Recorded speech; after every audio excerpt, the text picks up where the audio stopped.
Hello friends, welcome back to my channel Ajit study centre. तो आज के इस वीडियो में हम लोग पढ़ने वाले हैं एनसीईआरटी कक्षा 10वीं के विषय हिंदी पाठ 4 आत्मकथ्य, जो कि जयशंकर प्रसाद के द्वारा लिखी गई है। इससे बनने वाले जितने भी महत्वपूर्ण वन लाइनर प्रश्न हैं इस वीडियो में हम पढ़ने वाले हैं। तो आप इस वीडियो को बिना स्किप किए पूरा अंत तक ध्यान से देखिए। तो चलिए शुरू करते हैं आज के इस वीडियो को। तो चलिए सबसे पहले हम लोग जानते हैं कवि जयशंकर प्रसाद के बारे में। देखिए, जयशंकर प्रसाद का जन्म 1889 ईस्वी में वाराणसी में हुआ था।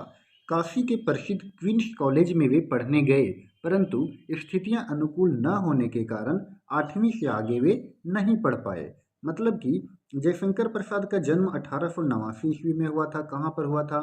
तो वाराणसी में हुआ था। और काशी के जो प्रसिद्ध क्वींस कॉलेज है वहाँ पर वे पढ़ने के लिए गए, परंतु उनकी स्थितियां अनुकूल न होने के कारण वे 8वीं से आगे वे नहीं पढ़ पाए। यानी कि कवि जयशंकर प्रसाद जो थे वो 8वीं कक्षा तक पढ़ाई किए और फिर बाद में घर पर ही रह करके वे संस्कृत, हिंदी और फारसी का अध्ययन किया। और देखिए, छायावादी काव्य प्रवृत्ति के प्रमुख कवियों में से एक जयशंकर प्रसाद का सन 1937 में निधन हो गया। यानी कि कवि जो थे जयशंकर प्रसाद, उनका जन्म हुआ था 1889 ईस्वी में और उनका मृत्यु हो गया 1937 ईस्वी में। आगे देखिए, उनकी प्रमुख काव्य कृतियां हैं चित्राधार, कानन कुसुम, झरना, आंसू, लहर, कामायनी। ये सब जो है उनकी प्रमुख काव्य कृतियां हैं। फिर देखिए, आधुनिक हिंदी की श्रेष्ठतम काव्य कृति माने जाने वाली कामायनी पर उन्हें मंगला प्रसाद पारितोषिक दिया गया। देखिए, उनके द्वारा जो लिखा गया जो काव्य कृति था कामायनी, तो उन्हें कामायनी पर उन्हें मंगला प्रसाद पारितोषिका दिया गया। वे कवि के साथ साथ सफल गद्यकार भी थे। अजातशत्रु, चंद्रगुप्त, स्कंदगुप्त, ध्रुव स्वामिनी उनके नाटक हैं। यानी कि कवि जयशंकर प्रसाद के द्वारा लिखा गया नाटक कौन कौन है? तो अजातशत्रु, चंद्रगुप्त, स्कंदगुप्त, ध्रुव स्वामिनी, ये सब उनका नाटक हैं। आगे देखिए, कंकाल, तितली और इरावती उपन्यास है।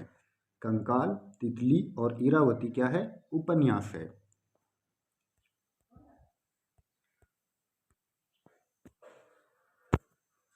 आकाशदीप, आंधी और इंद्रजाल उनके कहानी संग्रह हैं।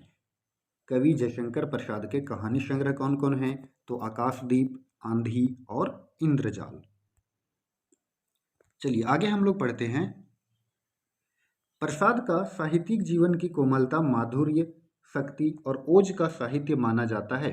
छायावादी कविता की अतिशय काल्पनिकता, सौंदर्य का सूक्ष्म चित्रण, प्रकृति प्रेम, देश प्रेम और शैली की लाक्षणिकता उनकी कविता की प्रमुख विशेषताएं हैं। इतिहास और दर्शन में उनकी गहरी रुचि थी, जो उनके साहित्य में स्पष्ट दिखाई देती है। तो ये था कवि जयशंकर प्रसाद के बारे में। तो चलिए अब हम लोग पढ़ते हैं परीक्षा उपयोगी महत्वपूर्ण प्रश्नोत्तरी, यानी कि वन लाइनर प्रश्न, जो कि एग्जाम के दृष्टिकोण से काफ़ी महत्वपूर्ण है। और इस चैप्टर से 3 से 4 प्रश्न आपको एग्जाम में देखने को मिलेंगे। तो चलिए शुरू करते हैं। देखिए, जयशंकर प्रसाद का जन्म कब हुआ था? तो जयशंकर प्रसाद का जन्म हुआ था, अभी हम लोगों ने पढ़ा, 1889 ईस्वी में जन्म हुआ था। सेकेंड है, जयशंकर प्रसाद का जन्म कहाँ हुआ था? तो अभी हम लोगों ने पढ़ा कि जयशंकर प्रसाद का जन्म हुआ था वाराणसी में। वाराणसी में जन्म हुआ था। और कब हुआ था जन्म? तो जन्म हुआ था 1889 ईस्वी में। कहाँ पर हुआ था? वाराणसी में। आगे है, जयशंकर प्रसाद ने शिक्षा कहाँ से ग्रहण की? तो जयशंकर प्रसाद ने शिक्षा ग्रहण की काशी के प्रसिद्ध क्वींस कॉलेज से। कहाँ से ग्रहण की? काशी के प्रसिद्ध क्वींस कॉलेज से। नेक्स्ट है, जयशंकर प्रसाद ने किस कक्षा तक शिक्षा ग्रहण की? तो कवि जयशंकर प्रसाद ने 8वीं कक्षा तक शिक्षा ग्रहण की। किस कक्षा तक? 8वीं कक्षा तक। आगे, जयशंकर प्रसाद ने घर पर किन भाषाओं का अध्ययन किया? तो जयशंकर प्रसाद अपने घर में रह करके वे संस्कृत, हिंदी और फारसी ये तीनों भाषाओं का अध्ययन किया। कौन कौन भाषा? संस्कृत, हिंदी और फारसी भाषाओं का अध्ययन किया। नेक्स्ट है, जयशंकर प्रसाद किस प्रवृत्ति के कवि थे? तो जयशंकर प्रसाद जो थे वो छायावादी प्रवृत्ति के कवि थे। जयशंकर प्रसाद किस प्रवृत्ति के कवि थे? छायावादी।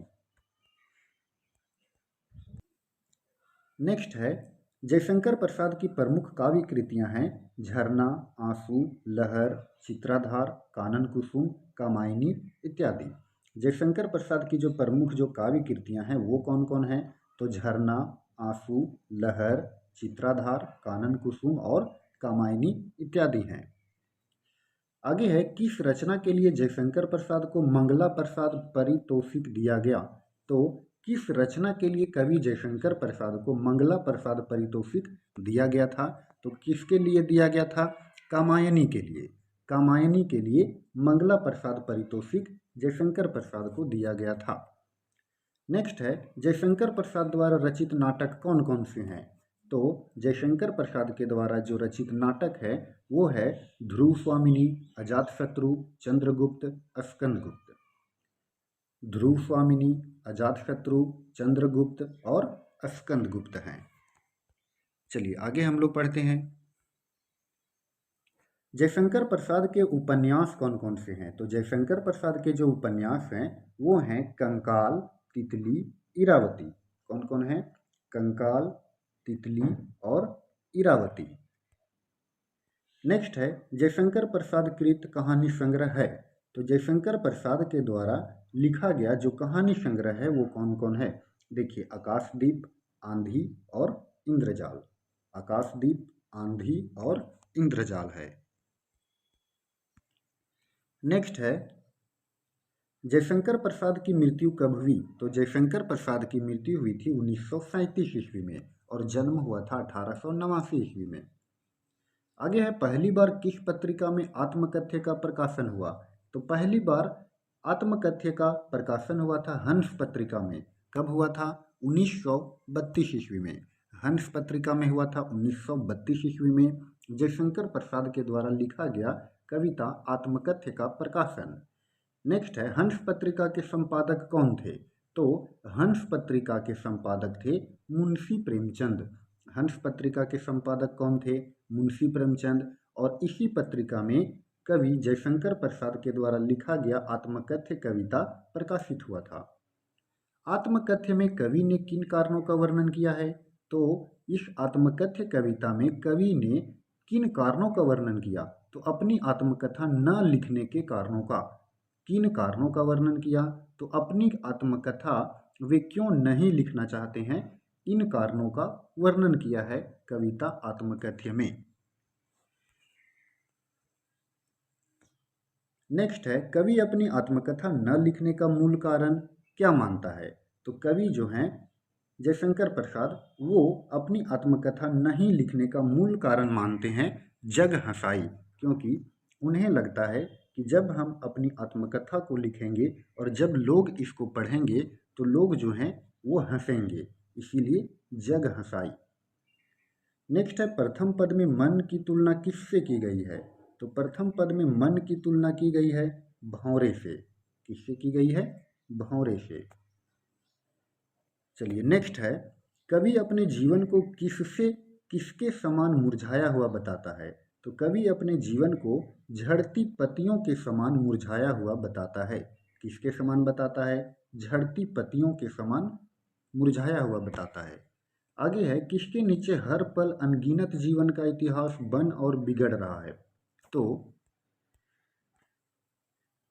अंतहीन नीले आकाश के नीचे। किसके नीचे हर पल अनगिनत जीवन का इतिहास बन भी रहा है और बिगड़ रहा है? तो इस अंतहीन नीले आकाश के नीचे, अंतहीन यानी कि कभी भी अंत ना होने वाला ये जो नीला आकाश है उसके नीचे अनगिनत जीवन का इतिहास बन भी रहा है और बिगड़ भी रहा है। आगे है, कवि के जीवन में किसकी अनुपस्थिति है?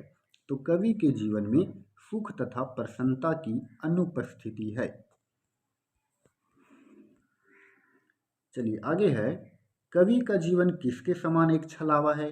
तो कवि का जीवन जो है स्वप्न के समान एक छलावा है। सपने के समान छलावा है। आगे है, कवि ने अपनी प्रेयसी के लाल गालों की तुलना किससे की है? तो कवि जो हैं जयशंकर प्रसाद, वो अपने प्रेयसी के यानी कि अपनी प्रेमिका के लाल गालों की तुलना की है भोर की लालिमा से। किससे किए हैं? भोर की लालिमा से। आगे है, अंत में कवि ने अपनी व्यथा को कैसे बताया है? तो अंत में कवि ने अपनी व्यथा को बताया है मौन। क्या बताया है? मौन बताया है।